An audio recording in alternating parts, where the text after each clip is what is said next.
دعویٰ میں جن نہیں ہو، بلکہ تمہارے نبی کا میں دین تھا، دنیا نے مجھے مار دیا تھا اور تو نے مجھے زندہ کر دیا، اب قیامت کے صبح تک عبد القادر نہیں، دنیا تمہیں محی الدین عبد القادر کے نام سے پکارے گی۔ اب کیا فرماتے ہیں، تو حسنی حسینی کیوں نہ محی الدین ہو، اے خضر مجمع بحرین ہے دریا تیرا۔ 2 منٹ میں اس کی تشریح کر دوں۔ ایک بنی اسرائیل کا خضر تھا نا، جن کا نام ملیہ بالبلقان تھا، وہ حضرت موسیٰ اور حضرت یوسف بن نون کو کہاں ملے تھے؟ فارس روم کے سمندر کے پاس ملے تھے، اس کو بحرین کہتے ہیں، اور 2 دریا آپس میں ملتے تھے۔ اللہ کے پیغمبر موسیٰ علیہ السلام نے ایک مجمع میں خطاب کیا، ایسا خطاب نایاب، نبی کا خطاب، ساری دنیا کی فساد ایک طرف، ایک نبی کی فساد ایک طرف، سارے انبیاء کی فساد ایک طرف، آمنہ کے لال کی فساد ایک طرف، تو شاہ خوبا، تو جانے جانا ہے چہرہ ام الکتاب تیرا، نہ بن سکی ہے نہ بن سکے گا مثال تیری جواب تیرا۔ رسول اللہ کی فساد کا حال کیا ہوگا؟ مجمع میں انسان کھڑا ہو جاتا ہے، اے موسیٰ تم سے زیادہ کوئی جانتا ہے؟ نہیں نہیں میں سب سے زیادہ جانتا ہوں۔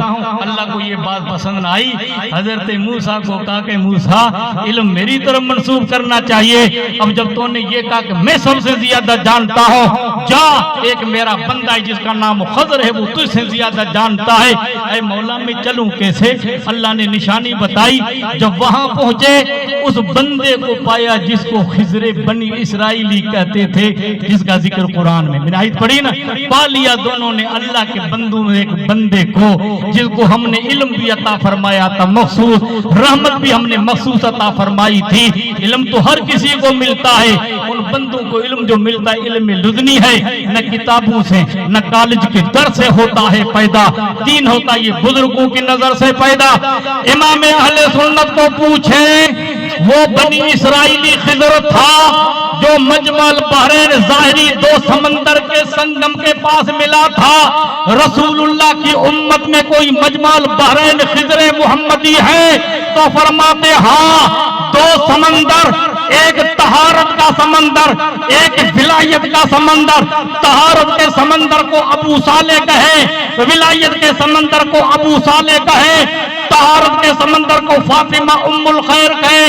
ان دونوں کو جب قدرت نے ازدواجی زندگی میں ملایا، ان دونوں کے سنگم سے خضر محمدی نکلا، جس کا نام محی الدین عبد القادر جیلانی ہے۔ آپ خطبہ پڑھ رہے، دوران خطبہ خضر علیہ السلام جا رہے ہیں، کھڑے ہو گئے، کہا کف اسرائیلی وسمع کلام محمدی، اسرائیل رک جا، محمدی کا کلام سنتا جا۔ رب قدیر کی بارگاہ پاک میں دعا ہے، اللہ تعالی ہماری حاضری اپنی بارگاہ میں قبول کرے، ہمیں مولا ایک بنائے، ہمیں نیک بنائے، ہمارے صفوں میں اللہ تعالی اتحاد و اتفاق رکھے، اور یہ جو چمن محمودی تم نے ابتدا کی ہے مسجد کی شکل میں، ہمارے مفکر نے خوب آپ کے سامنے اس کی حقیقت بیان کر دی۔ اب ہم کیا بناتے ہیں؟ رب فرماتا ان ینصرکم اللہ ینصر، ان تنصر اللہ ینصرکم، اگر اللہ کے دین کی تم مدد کرو گے تو مولا تمہاری مدد کرے گا۔ تفصیل میں نہ جاتے ہوئے یہ جو چمن محمودی تمہارے سامنے کھڑا ہے اس کی آبیاری کرنا، اور یہ جو 11ویں شریف کی شکل کے اندر تمہیں جو جگمگاتے چہرے نظر آ رہے ہیں، اتنی عمر میں 70 کے قریب آپ کی عمر ہو چکی ہے، بیٹھ نہیں سکتے ہیں، کل میں ساتھ میں آیا ہوں، کتنی تھکاوٹ معلوم ہوتی ہے، لوگ ترستے ہیں، 2-2 3-3 سال تک موقع نہیں ملتا ہے، لیکن جب کھوکھا کا نام آتا ہے تو آپ کیا کرتے ہیں؟ بلا چونو چرا آ جاتے ہیں۔ میں نے کہا حضرت کیوں؟ تو کہا کیا کروں، بڑے پیر صاحب کا باغ لگایا ہوا ہے، میں اپنے ابا کے باغ کو یاد کرنے کے لیے آنا پڑتا، اگرچہ مجبور ہوں، تھک جاتا ہوں۔ تو رب کی قسم یہ تمہاری قسمت ہے جو ہر مہینے 3-4 مہینے کے بعد تمہیں اپنا دیدار کراتے ہیں اور اس کے چمن کو ہرا بھرا کرنے کی تاکید کرتے ہیں۔ اللہ ہماری جذبات کو قبول کرے اور ان کلمات خیر پر عمل کرنے کی توفیق رفیق عطا فرمائے۔ یہ قصہ لطیف بھی ناتمام ہے، جو کو کا آغاز باب تھا، خوب کی سیر چمن پھول جو نشاد رہے، باغ با جاتا ہوں میں گلشن تیرا آباد رہے۔ السلام علیکم ورحمۃ اللہ وبرکاتہ۔